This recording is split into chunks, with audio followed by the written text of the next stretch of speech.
이제 곧 제자들과 유월절 마지막 만찬을 하시고 그리고 그 밤에 기도하러 가셨다가 겟세마네 기도 있잖아요. 그리고 대제사장이 보낸 사람들에 의해서 붙잡혀 가시고 그리고 빌라도 총독 앞으로 갔다가 거기에서 선고를 받고 골고다로 가시는 겁니다.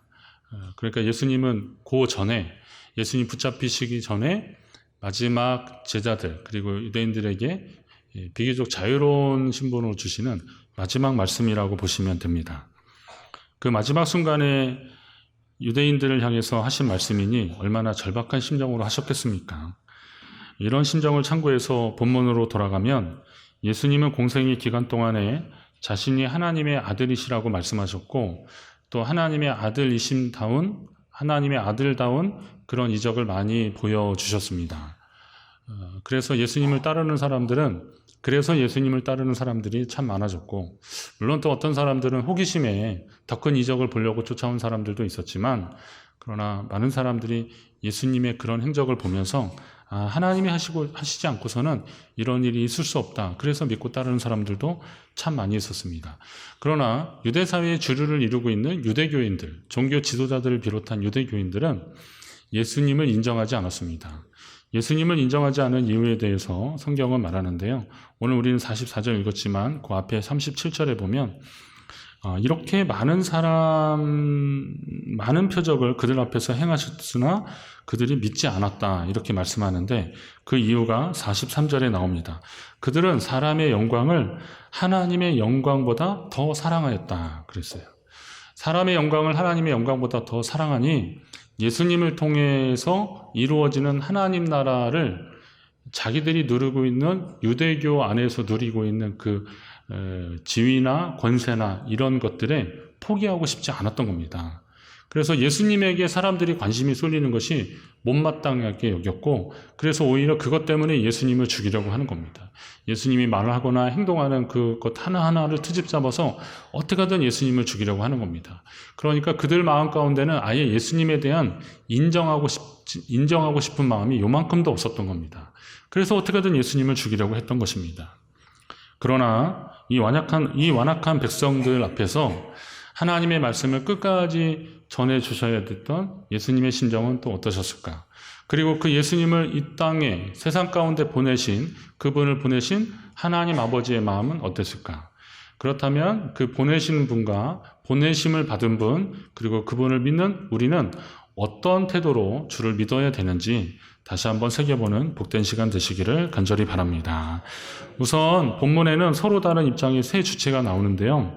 그것은 보내신 이, 그리고 보내심을 받은 자, 그리고 그분을 믿는 자.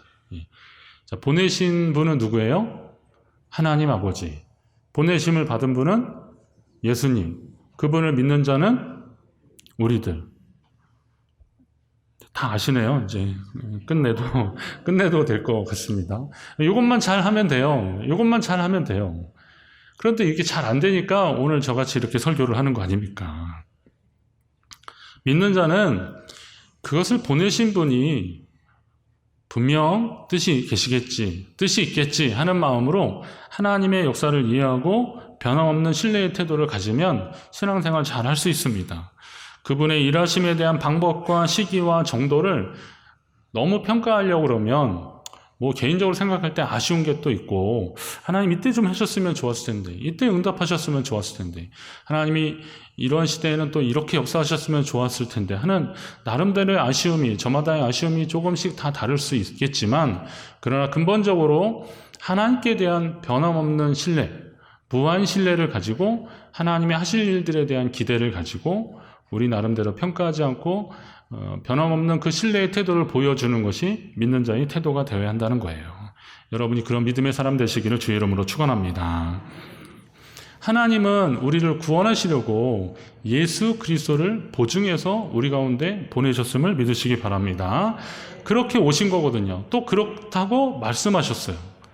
그리고 나를 믿는 자는 아버지를 믿는 거라고 예수님도 친히 말씀하셨어요. 그런데 사람들이 믿지 않는 거예요. 하나님 마음이 오죽하셨을까요? 하나님 마음이 얼마나 답답하셨을까요? 성경의 예언과 사역하시는 동안에 보여주신 표적과 기사만 보더라도 주님이 메시아 되심을 의심할 이유가 하나도 없는데 사람들은 여전히 예수님을 의심하고 있어요. 하나님을 신뢰하지 않고 있어요. 말은 하나님을 신뢰한다고 하면서 하나님이 보내신 예수님에 대한 의심의 눈초리를 계속 가지고 있다면 하나님이 어떤 일을 행하실까 안타까운 마음이 들게 됩니다.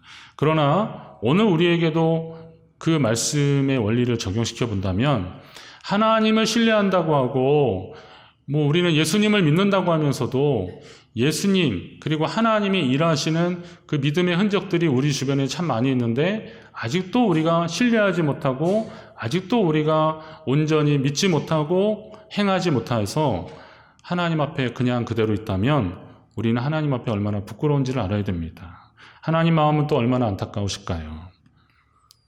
예수님은 의심할 여지가 없이 하나님께 보내심을 받은 자입니다. 여러분 이 사실을 믿으십니까? 우리가 성경을 통해서 이미 다 알고 있고 적어도 이 자리에 앉아 계신 분들은 그 사실을 믿기 때문에 여기 앉아 계신 겁니다. 분명합니다. 그리고 또 한 걸음 더 나가서 그렇다면 이 보내심을 받은 분이 어떤 목적을 가지고 이 땅에 오셨는지를 알면 하나님이 이분을 통해서 어떤 마음을 가지고 계신지 알 수 있는데요. 누가복음 19장 10절에 보니까 예수님이 이 땅에 오신 이유를 잃어버린 자를 찾아 구원하려 함이라 이렇게 말씀하십니다. 예수님이 이 땅에 오신 것은 이스라엘의 잃어버린 자를 찾아서 구원하려고 오셨다 이렇게 말씀하셨어요. 다른 말로 하면 죄로 인해서 심판과 저주로 떨고 있는 심령에게 구원의 기쁨과 또 그 은혜의 소식을 전파하려고 주님이 이 땅에 오셨다는 거예요. 심판의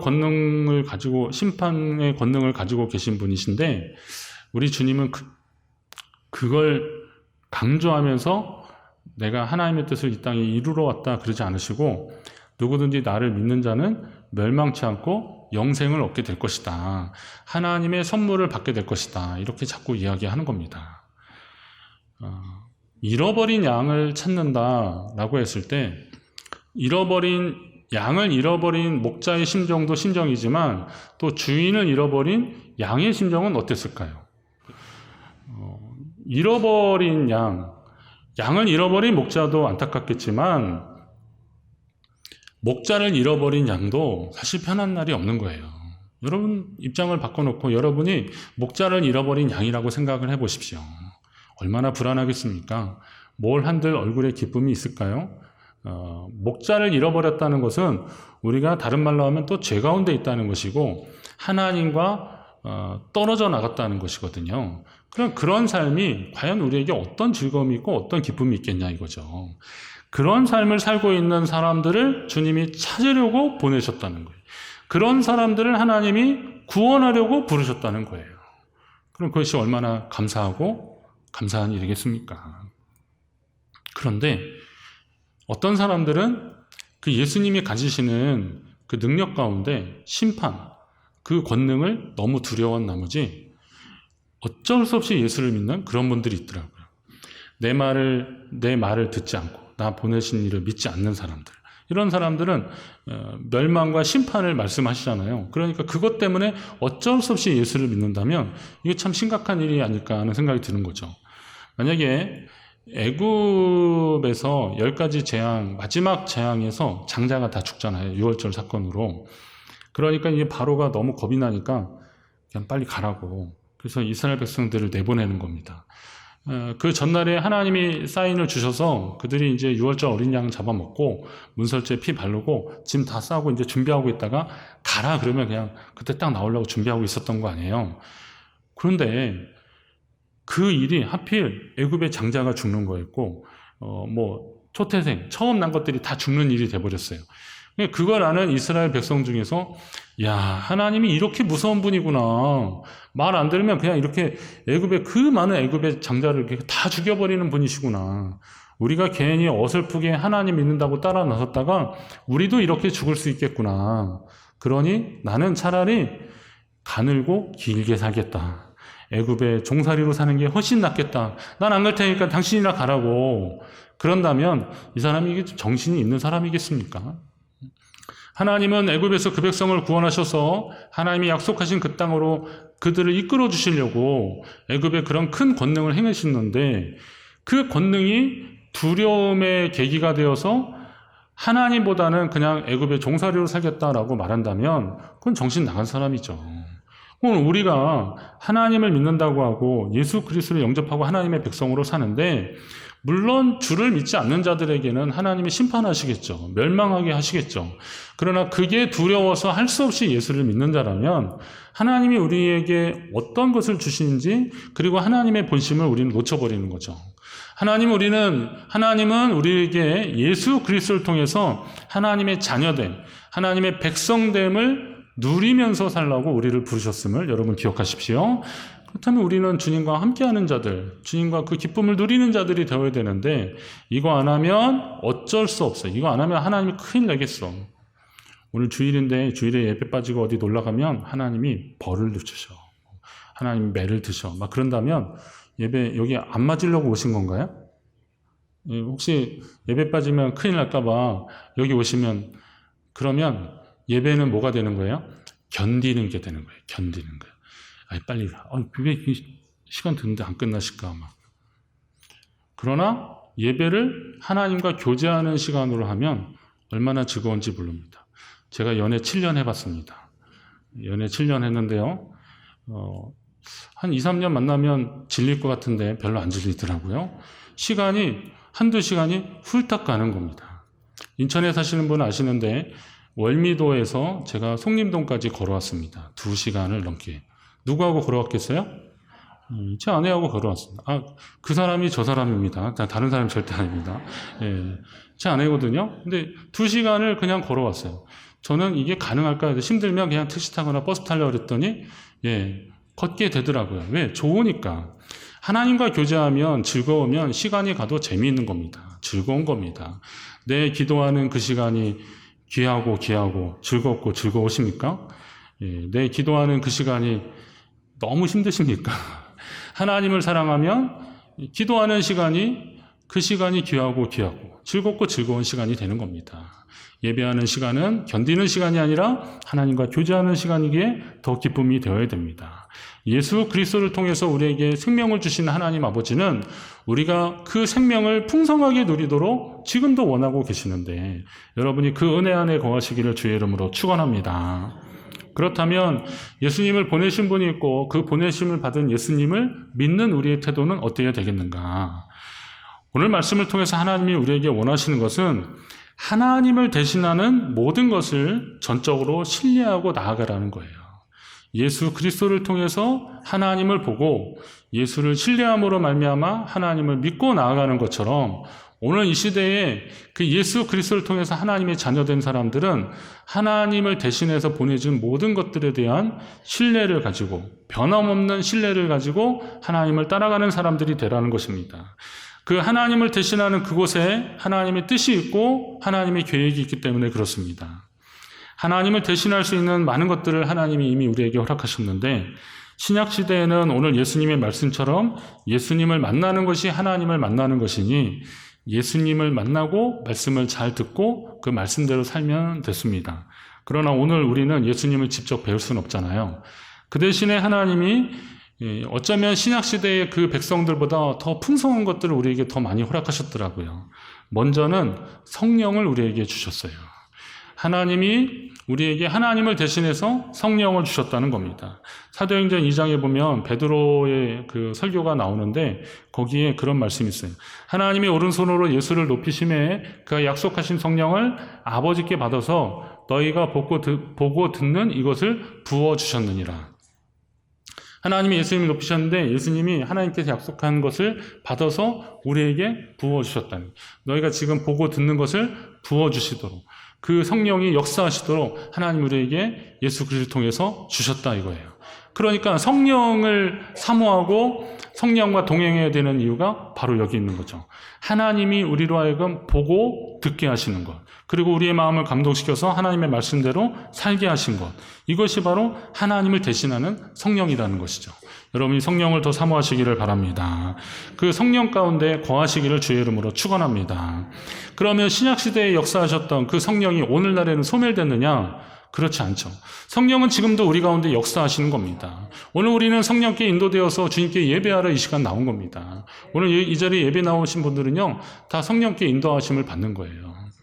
예배를 방해하는 요소들이 얼마나 많이 있습니까? 어떤 분은 꼭 예배만 드리려고 그러면 손님이 찾아오고 전화 오고 막 그런다 그래요. 그걸 아직도 극복 못했어?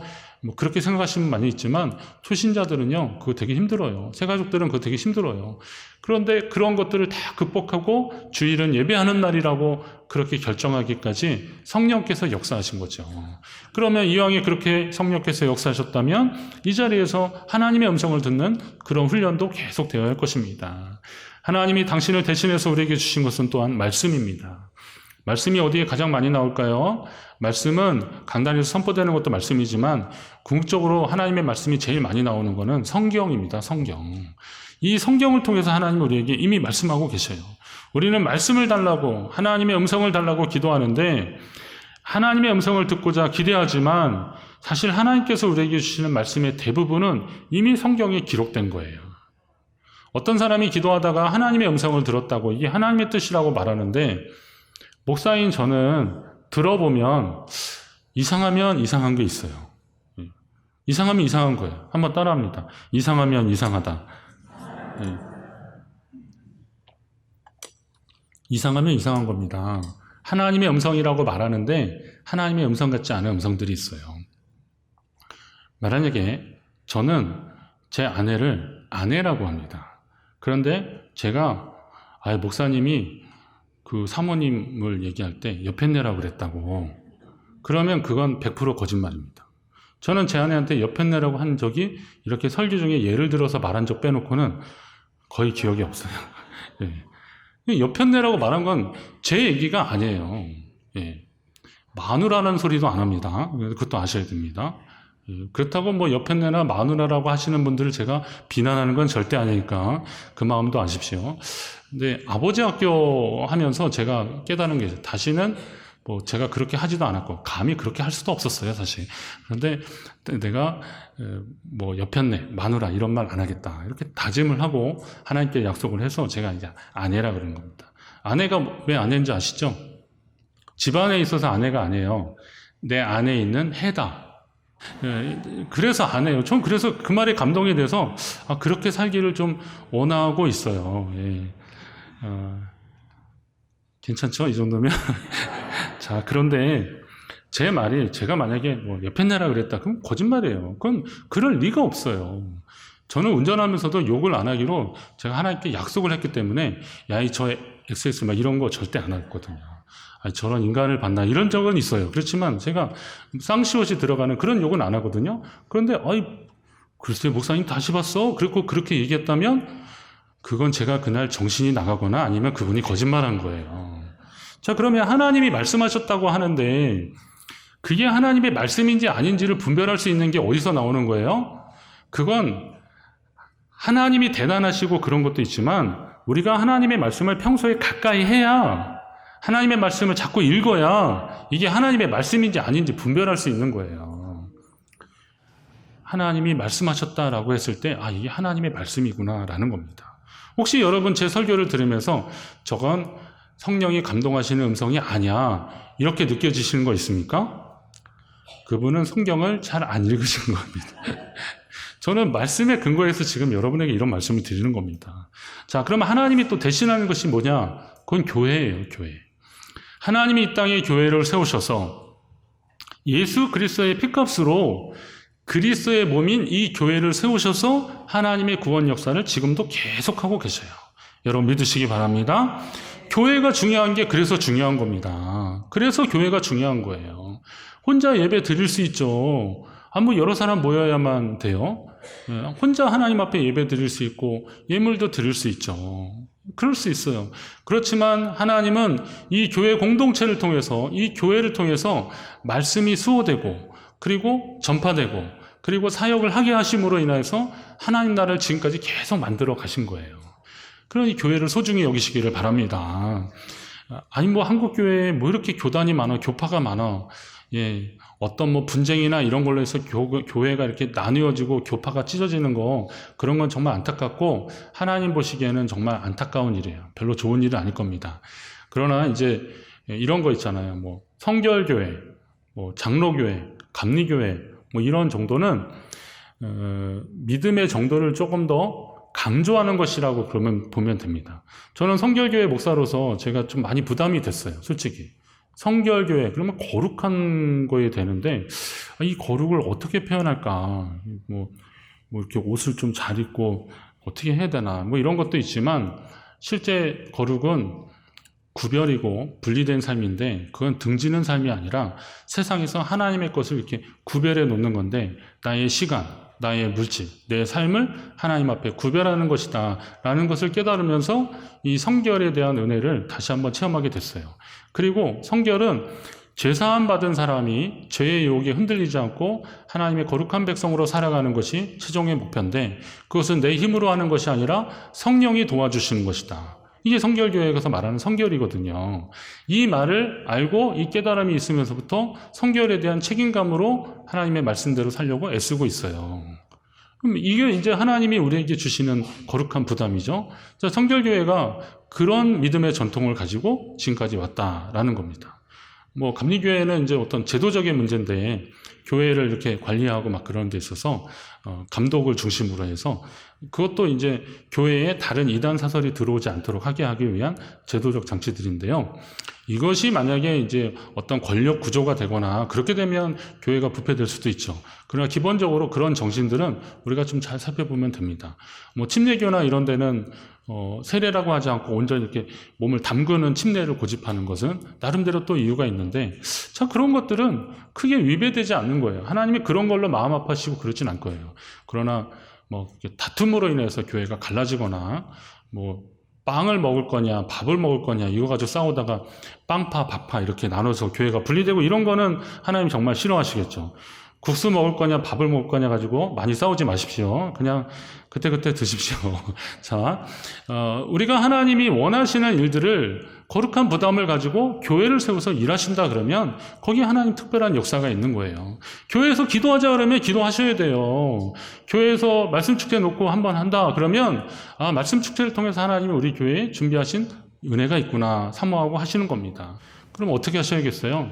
하나님의 말씀 안에 구하고 그대로 살려고 노력하고, 하나님이 세우시는 사람들 통해서, 하나님이 맡기신 사람들 통해서 하나님이 일하고 계신다라고 하면 신뢰해주고 함께하는 노력들이 우리 가운데 분명히 있어야 할 것입니다. 우리 교회가 그런 교회 되기를 주의 이름으로 축원합니다.